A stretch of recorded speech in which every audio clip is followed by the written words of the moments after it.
What is it to be human? कैसा लगता है एक इंसान होना? कभी सोचा नहीं या इस बारे में, या ये ख्याल रोज आता है? What is it to be an animal? एक वुल्फ, एक पैंथर या एक भालू? क्या सामने खड़ा वो जानवर, क्या वो मुझे सुन सकता है, समझ सकता है जो मैं कह रहा हूँ? हम उसे ब्राउन बियर कहते हैं, हिंदी में भूरा भालू। पर क्या वो भालू है? क्या वो खुद को भालू समझता है? क्योंकि ये नाम तो हमने उसे दिया है। उसकी नज़रों में भालू शब्द का कोई मतलब नहीं है, यहाँ तक कि उसने भालू होना चुना भी नहीं है। भालू का मतलब सिर्फ हमारे लिए है ताकि हम उसे डिफाइन कर सकें कि वो क्या है। हमने एक जानवर को पूरी आइडेंटिटी दे दी जबकि उस जानवर को ही नहीं पता कि वो क्या है। It's like you are explaining about yourself but at the same time you don't know what you are or who you are. किसी का नामकरण कर देने से उसकी पहचान साबित नहीं हो जाती, या हो जाती है।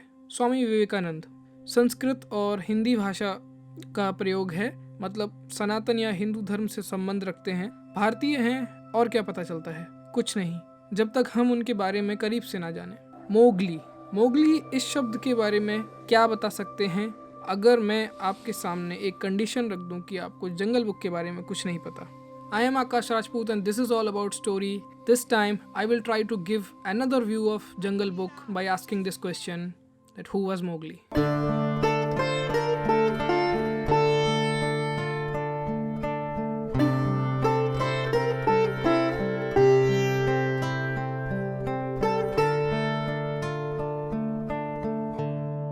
जंगल बुक के कई एडेप्टेशन हुए जिसमें डिज्नी एडेप्टेशन और जंगल जंगल बात चली है वाला सबसे ज़्यादा फेमस हुआ, पर इनमें से एक भी एडेप्टेशन ओरिजिनल बुक के करीब भी नहीं थे।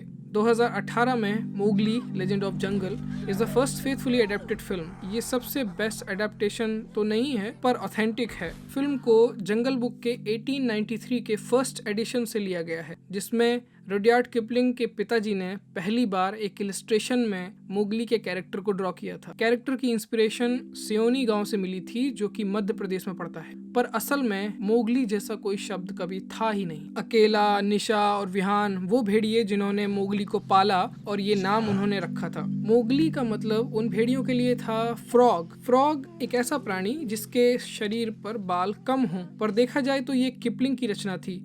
किपलिंग ने बाकी जानवरों के नाम भी दिए जैसे बलू, बगीरा, का, शेर खान, पर किपलिंग ने मोगली का नाम जो दिया वो भेड़ियों के पर्सपेक्टिव से दिया, एक माता पिता के नजरिए से। मोगली मीन्स जिसके शरीर पर बाल कम थे। That's all. हमारे माता पिता हमें एक नाम देते हैं जो उनकी विरासत को आगे लेकर जाता है। वो नाम के साथ साथ एक कम्युनिटी, एक रिलीजन भी हमें देते हैं। निशा ने मोगली को सिखाया कि वो एक भेड़िया है, वो उस टोली का सदस्य है।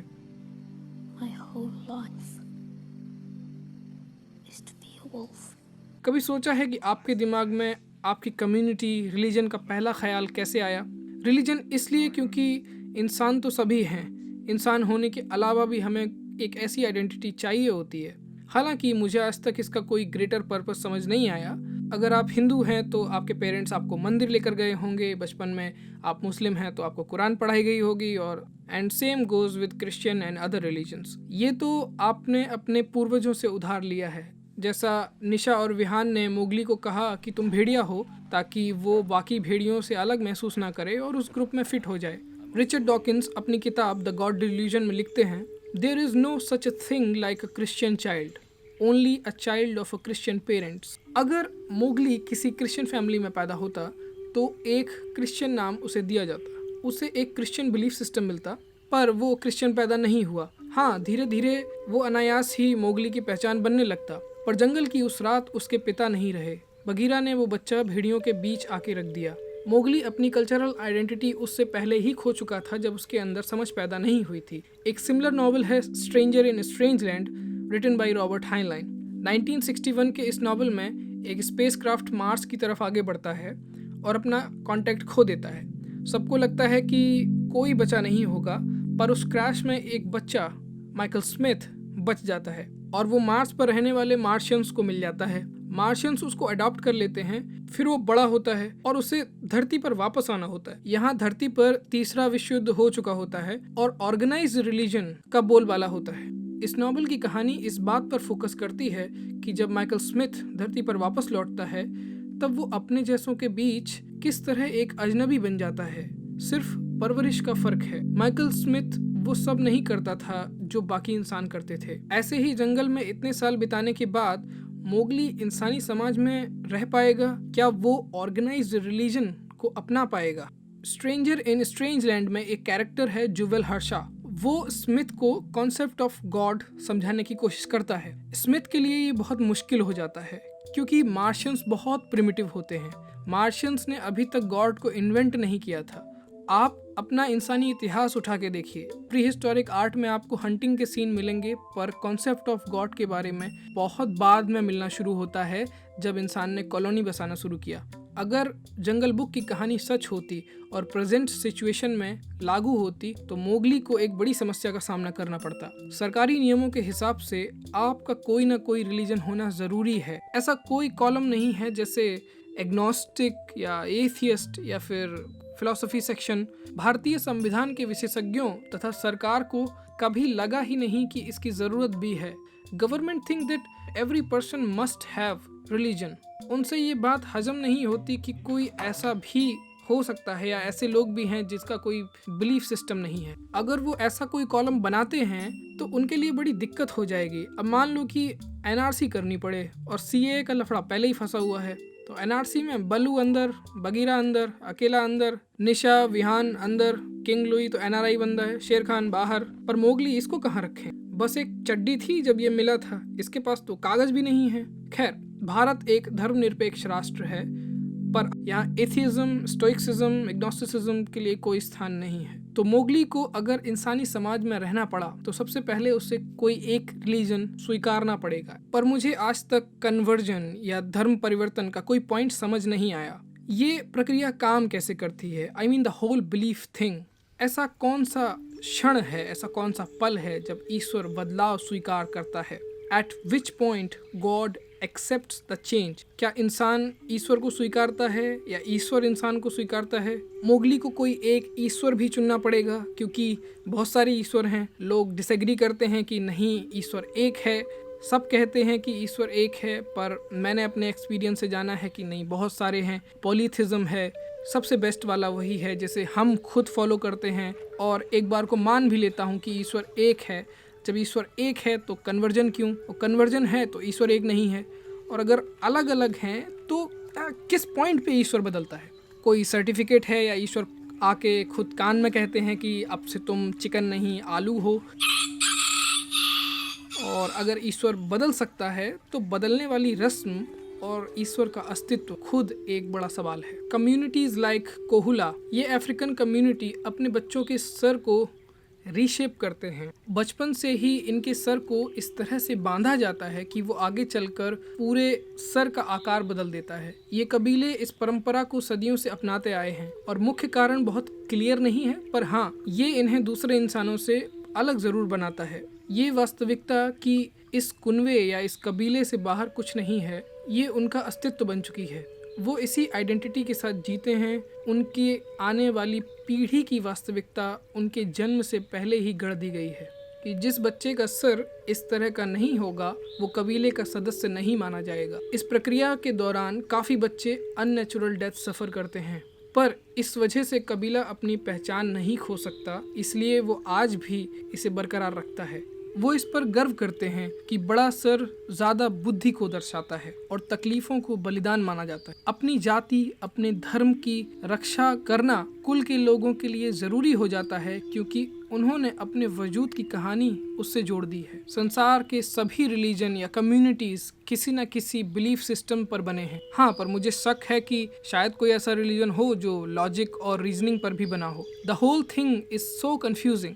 क्या कुछ ऐसा है जो यूनिवर्सल हो, जिसमें एक दूसरे से सुपीरियर बनने की रेस ना लगी हो, जिसे करप्ट करना आसान ना हो? फिलॉसफीज हैं पर उन्हें करप्ट किया जा सकता है। एक थॉट एक्सपेरिमेंट के जरिए अपनी बात समझाने की कोशिश करूंगा। एक बहुत बड़ा कमरा है, इतना बड़ा कि उसमें दुनिया की सभी धर्मों, जो कि 4000 के करीब हैं, उन सभी धर्मों से जुड़ी हुई सारी चीज़ें, किताबें, पिक्चर्स, आर्ट वर्क, सब कुछ इस कमरे में रखा जाता है। हर वो किताब जिसे कभी लिखा गया हो, इन सभी चीज़ों के साथ विज्ञान, गणित की सभी किताबों और उससे जुड़े सभी तथ्यों को रखा जाता है। उस कमरे को बंद करके उसमें चारों तरफ से आग लगा दी जाती है और तब तक जलने दिया जाता है जब तक हर एक सबूत मिट नहीं जाए, कोई एक टुकड़ा भी ना बचे, जैसे हम वापस प्री हिस्टोरिक एज में पहुंच गए हों, एक प्रिमिटिव लाइफ। अब भविष्य का इंसान वहां आता है, पूरी तरह से खाली।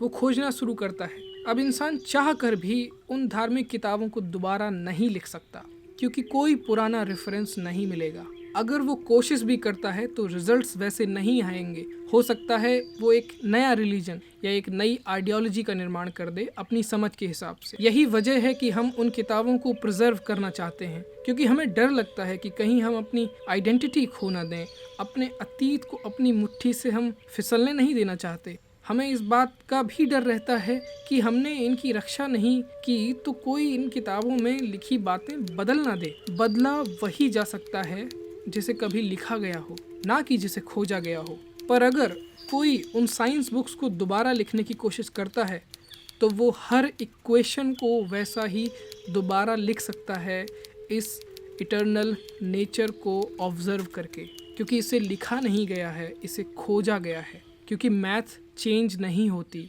हाइड्रोजन के 2 एटम्स ऑक्सीजन के 1 एटम के साथ मिलकर पानी ही बनाएंगे, शराब नहीं बनेगी इससे।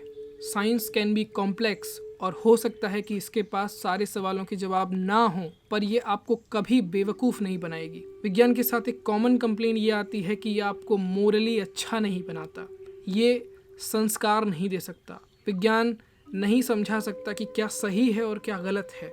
मोगली जंगल में पला बढ़ा, कच्चा मांस खाता, खूंखार था, उसमें संस्कारों की कमी है। He is not a civilised man. विज्ञान उसे ये नहीं सिखा सकता। धर्म शिक्षा इंसान को हम्बल बनाती है।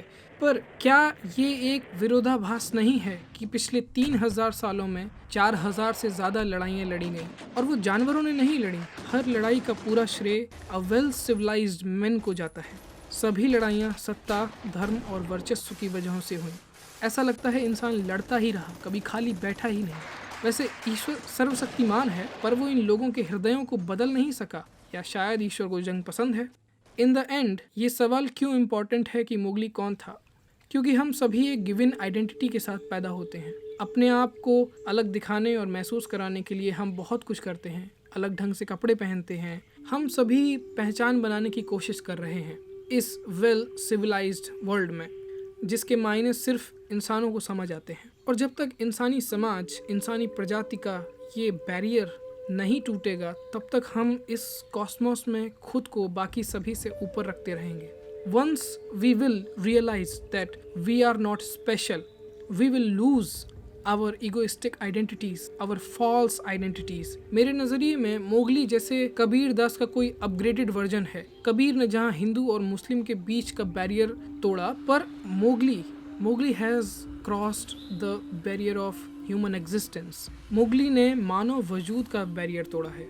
मोगली एक ब्रिज है 2 दुनियाओं के बीच, इंसान की वेल सिविलाइज्ड दुनिया और वाइल्ड नेचर के बीच। एक ब्रिज को ही पता होता है कि नदी के इस पार क्या है और नदी के दूसरी तरफ क्या है, बाकी सब तो अटकलें लगाते हैं। एक बड़ी क्लियर तस्वीर वही देख सकता है। मोगली के अनुभव ना उसे ठीक से भेड़िया बना सकते हैं, ना ठीक से इंसान। He is a stranger in this strange land, and the great thing about this is, Mowgli को जो पहचान विरासत में मिली थी वो उसे पीछे छोड़कर अपनी नई पहचान बना सकता है। ये बात नाम बदलने से ज़्यादा उसके सुलझे हुए फैसले और अनुभव उसको क्या बनाते हैं और कहाँ लेकर जाते हैं, बजाय इसके कि उसने अपने पूर्वजों से क्या उधार लिया है। There are more than 7 billion people around the world, and these are the ones who are extra. Only these extras can bear the vastness of this cosmos. Out of religion, out of caste, conservatism and stereotypes, out of this socio-political paranoia and idiotic fundamentals. These are the ones who are actually born free.